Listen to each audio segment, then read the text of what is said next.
So this is how Games Workshop gets you.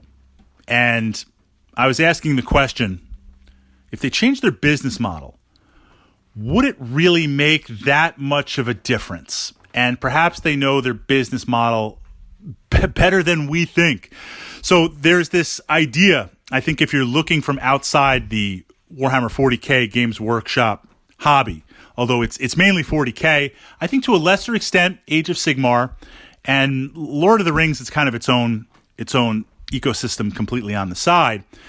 Other wargamers are used to playing with the miniatures, whatever their system is going to be, and not that the rules are free, but the rules are something you purchase and they are good to go, or there's something that might be updated here and there, but the focus of where you're going to spend your money is really the miniatures. A perfect example, if we're going historical, Chain of Command, World War II. Fantastic, amazing rule set. It's a rule set. It's not limited to any scale or any miniature line. You could go and take all your bolt action miniatures, play bolt action, also play Chain of Command. But the idea is like you're going to buy your rule set. You're pretty much set with those rules, literally, and then you'll dump the rest of your money into terrain and into miniatures, whatever line that you determine to go. If we look at other miniature-based games that are sold both a system and rules, an example of a system that I just jumped into that I'm really enjoying, God Tier, the rules are made for the game, but the idea is you're going to spend your money on not the rules, but the factions. Loading up on the plastic, loading up on the miniatures. You get to Games Workshop 40K, and you're like, okay, I've got to pay for the rules, the core rules, and I've got to pay for my army books, and I got to pay for some supplements. All right, I get it. I get it. Do I think they should be $60, $70, $80? I don't really think they should be that, because that's taking away from money I would spend on my army. That's my thought process. Games Workshop's thought process is, no, we're going to get you for the miniatures, then we're going to get you for the rules. And you're going to pay for both because we own the rules and we own the miniatures, so we got you both ends, bookends. But in a normal type environment, you'd say, hey, I'm buying in, and that's it. Now, they release a new edition every couple of years. This is certainly nothing new for Games Workshop. This is also nothing new we see with certain select other gaming systems. Let's look at Dungeons & Dragons. You bought into 3.0 back in the day. A year and a half, 2 years later, 3.5. Then you bought into 3.5. 4 comes out. 4 was a kind of an experiment, different direction. Now we had, then after 4, D&D next. D&D Final, D&D 5.0. This is it, the final version of D&D. No, there's going to be another version of D&D where we're going to have to go rebuy all this stuff. But at least when you get a new edition, the thought process is we're tying up some loose ends, we're introducing some new rules, we're refining some things, and you're kind of excited for a new edition because it's familiar enough that you understand how to play it, but there's new things that keep the game exciting or evolve the game. Games Workshop, over the years, they release a new edition, and they do introduce some new things. Now, whether that's hit or miss, like back in the day, interactive terrain, it created some more bookkeeping, but it was kind of neat. Even if you didn't like it, you were like, all right, they tried. You know, they innovate, they experimented. But also behind the scenes, every edition of rules has forced you to buy new rules just for the sake of buying new rules. And that bleeds over into the various armies and factions and your miniatures, because if we reboot the rules, all that stuff you paid for is now you have to buy again. Okay, that's one edition. Games Workshop has cycled down to the point where even if you say, look, I'm going to buy my miniatures and I'm not going to be buying new stuff every other month like GW wants to stay in the current meta because I'm happy with my army, or I play narrative, I play casual, or just, look, I really like these miniatures, this is all I want to play. They realized they got their money. They made their money off you, that revenue stream. But buying books and forcing you, or else you can't use your army, assuming you don't get a digital copy somewhere else, put that aside for the moment. or you don't borrow a friend's book or a store copy or some other way, they're forcing you to do that. And what really amazed me and has seemed to accelerate, and I'm curious to see, like, behind the scenes, how much extra money do they make by the fact that you're like, I'm in with one of these armies for thousands of dollars, and now I got to buy and cycle new books? That's crazy. That's crazy. And what's more amazing is how the technology has adapted, and I'm in agreement for this. I mean, I do like certain things, old school books, absolutely, because I like to have them on the shelf. I like to look back.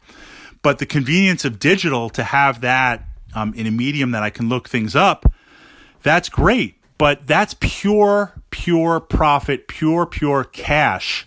And at least hide the cash grab. At least where it's like, look, they've designed the book and they've paid the hours, the design team, the graphics, the proofreading. We've got all that. It's not like now you're printing physical materials and have to pay for shipping and insurance and distribution and have it in a store that's stocked by someone that you're paying rent and insurance on and people's salaries. Like, this is just digital. You're just downloading this stuff. Like, that's crazy. And the prices for the digital downloads, I'm like, that's absolutely nuts. To have to buy stuff every 2 or 3 months, that's money that could be going into my army. I mean, that's how I look at it. But Games Workshop gets you on those both ends. So this leads to the question, what if it was all free? What if the rules, the army books, the updates, everything was free? What if it's not like some like old school just list. Like, no, it looks amazing with the artwork and it gets you into the narrative. It gets you into the grimdark. What if it was all free? Would you take that money and now invest it into your army? And it's not a question of some people would. It's a question of what would most people do. Would you wind up spending more money because now it's freed up your revenue stream, or you were probably going to spend that on your army anyway, whatever that point break is, and now you're like, well, I don't have to spend it for books, so I'm going to put that into other areas, other gaming systems or other hobbies, or just save that money. Would they actually lose money? I wager that they would lose money. Now, where I am on board, I like the idea, it's hard to say this, I like the idea of limited releases, custom releases, premium books if they were well supported. I don't like the idea where they make something limited and upgraded, and basically if you don't buy it within the first 2 hours, you're never getting it again. I like the idea of premium books, and I think there still is a market where you could go completely digital and you could give away all your rules for free, and your army books and your faction books and your updates for free, but also really produce some exceptional pieces, some exceptional tomes, gilded books, fold-out maps. The premium rule books from back in the day really took this 5th edition, or was it maybe it was 6th edition 40K. The premium books really took this to heart, where they were tomes of not only the rules, but tomes that you'd want to read and reread and pull you into that. You could charge $100 for that. You could charge $150. And at least I felt like people realized, like, yes, I'm paying for this, but this is a collector's edition, a premium edition. I think there is a market for that. GW has that market in that we're going to sell you the digital book for full price. We're going to sell you the physical book for full price. And then we're going to triple it and sell you the premium that if you don't get in the 2 hours. I mean, it's been that supply chain, that model has been so codified and so perfected. It's just a cash juggernaut. But more and more, that's the frustration that I hear. Just in my own meta. More and more, that's like the number one complaint that seems to really be burning people, where they're like, I understand buying new models. I understand Games Workshop changes the meta so much, so you always have to buy new models. But at least when I buy new models, as expensive as they are, I have them in my collection. I have physical in my collection. And even though they tweak the models and the rules up and down, I've got physical. Books at this day and age, I guess it's like university. Who's buying textbooks anymore? Like that should not be. It should be released. It should be free, or it should be an appropriate DLC type charge. Now, I know they are leaning towards you buy your subscription and you get all these options. I understand that is a good business model because it locks you into a payment stream and you can forecast revenue and you can increase it. And there's players that will then get out of the game, but they don't cancel it, so they're still getting charged years out. I mean, I understand that game, and that makes sense from a business point of view. But the complaint I hear from all these players is it's like I've got this hidden money sink of the books, the supplements that are constantly being updated. And often the feeling, agree or disagree in the comments, often the feeling is you didn't change much, or you just updated a couple of tweaks to sell whatever model, forcing me to rebuy. Like, why? Why? There's no reason. It's not like it's a new edition and it changed the game, it added stuff, it changed stuff that's really, really cool. A slight reprint or a slight readjustment does not warrant a complete new book, especially when I only bought it 2 months ago. You know, the possibility of that. I mean, that's kind of intense. And I see that more and more catching up with Games Workshop. And I wonder, is there a breaking point for that in the hobby? Because this is definitely something that is totally unique to Games Workshop. Absolutely. You don't see that in other systems where, look, it's not just the models, it's the rules that you have to pay for, you know, paints and hobby supplies aside. That's something that is very, very unique to Games Workshop, and that is something that they have perfected.